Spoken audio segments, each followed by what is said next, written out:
నమస్కారం. అందరికీ శ్రీరామనవమి శుభాకాంక్షలు.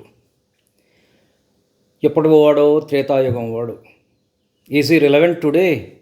Is Rama relevant? Ramayana relevant? Is ఈ రిలవెంట్ టుడే అని అడిగేవాళ్ళు ఎంతోమంది ఉన్నారు. నీవు నీ దేశాన్ని ప్రేమిస్తున్నావా? నీ తల్లిని ప్రేమిస్తున్నావా? నీ తండ్రిని ప్రేమిస్తున్నావా? నీ సోదరులను ప్రేమిస్తున్నావా? నీ ప్రజలను ప్రేమిస్తున్నావా? పశుపక్షాదులను ప్రేమిస్తున్నావా? నీ స్నేహితులను ప్రేమిస్తున్నావా? ఒక్కసారి ప్రశ్న వేసుకో. అన్కండిషనల్గా ప్రేమిస్తున్నావా? ఆ ప్రేమలో ఏ కండిషను ఉండకూడదు. Unconditional love for them do you have?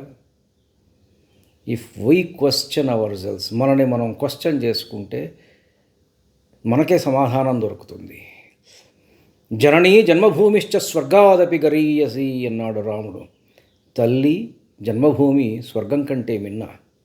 లంక స్వర్ణలంక. ఇది దాన్ని వీరత్వంతో సాధించుకున్నవాడు రాముడు. విభీషణుడికి ధారపోశాడు. స్వర్ణలంక కావచ్చు, మహావైభవం ఉండవచ్చు, కానీ నా అయోధ్య నాకు చాలా గొప్పది అన్నాడు. తండ్రి మాట జవదాటలేదు. తండ్రి ఏం చెబితే అది చేశాడు. పితృవాక్ పాలనం. గురువుగారి మాటలు ఎక్కడా జవదాటలేదు. వశిష్ఠ మహర్షి మాటలు కానీ, విశ్వామిత్ర మహర్షి ఆజ్ఞలు కానీ ఎక్కడా జవదాటలేదు. వారు ఏం చెబితే అది చేశాడు. స్నేహితులని సోదరులుగా ఆదరించాడు. గుహుణ్ణి నాకు నువ్వు 4వ తమ్ముడివి అన్నాడు. ఆత్మసమోసఖా అంటాడు. రామస్య ఆత్మసమోసఖుడట గుహుడు. వాల్మీకి మహర్షి చెప్తారు. అలానే సుగ్రీవుణ్ణి ఇంకొక తమ్ముడిగా భావించాడు. విభీషణుణ్ణి ఇంకొక తమ్ముడిగా భావించాడు. స్నేహితుల్ని తన సొంత తమ్ములుగా భావించాడు.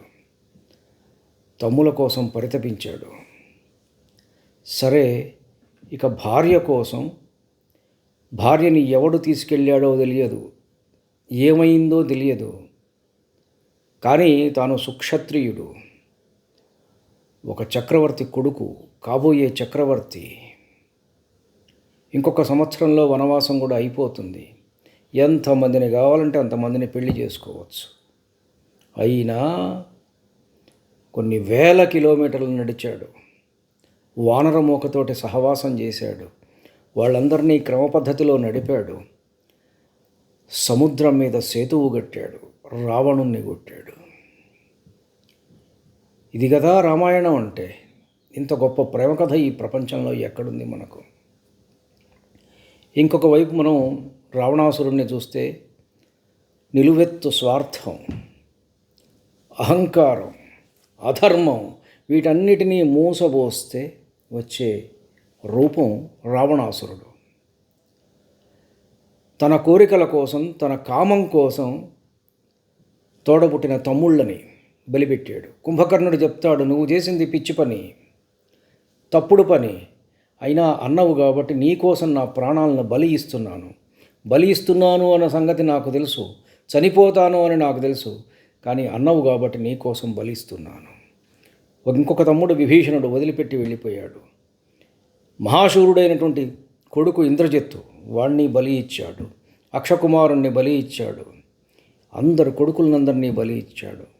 తాను బలి అయ్యాడు. మండోదరీదేవి చెప్తుంది, రామం పుణ్యగుణాభిరాముత్ర జగద్రక్షైక దీక్షాగురుం సామాన్య క్షితినాథుగా దలంచి తత్సామర్థ్యమోహింపకన్ భూమీశాగ్రణి సుతన్. ఇలా అంత గొప్ప రాముణ్ణి, పుణ్యగుణాభిరాముణ్ణి, త్రిజగద్రక్షైక దీక్షాగురుడిని సామాన్య క్షితినాథుగా, మామూలు నరుడిగా, మామూలు రాజుగా దలచి నువ్వు ఆయన భార్యను తీసుకొచ్చావు అని భార్య చెప్పిన మాటను కూడా పెడచెవిన పెట్టాడు. తాత మాల్యవంతుడు చెప్పిన మాట పెడచెవిన పెట్టాడు. ఎవరు చెప్పినా వినలేదు. తన కోరిక కోసం, తన కామం కోసం మొత్తం తన జాతిని బలిపెట్టాడు, తన స్వార్థం కోసం. ఒకవైపు నిలువెత్తు స్వార్థం రావణాసురుడైతే, ఒకవైపు పోతపోసిన ధర్మము, ప్రేమమూర్తి శ్రీరామచంద్రుడు. అవును, నా దేవుడు ప్రేమస్వరూపుడు. మీ అందరికీ శ్రీరామనవమి శుభాకాంక్షలు. నమస్కారం.